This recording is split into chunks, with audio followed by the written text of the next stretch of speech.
अगर मोटापा सिर्फ दिखने की समस्या होती तो आज इतनी सारी बीमारियां इससे जुड़ी ना होती। दुनिया में लाखों लोग मोटापे की वजह से बीमारियों से लड़ रहे हैं और इसी जागरूकता के लिए आज वर्ल्ड ओबेसिटी डे मनाया जाता है। हेलो एवरीवन, आज वर्ल्ड ओबेसिटी डे है।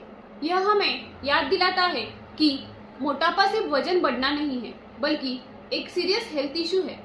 आज मोटापे की वजह से बहुत सारे लोग diabetes, heart problem, knee pain, low confidence, low energy, heart problem जैसी समस्याओं से लड़ रहे हैं।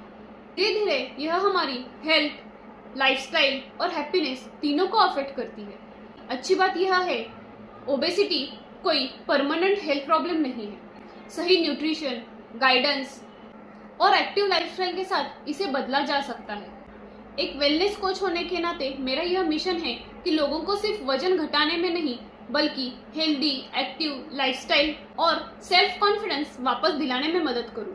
अगर आप भी अपना हेल्थ ट्रांसफॉर्मेशन शुरू करना चाहते हैं तो आप मुझसे कनेक्ट कर सकते हैं, क्योंकि बदलाव एक दिन में नहीं होता, लेकिन पहला कदम आज लिया जा सकता है। Thank you.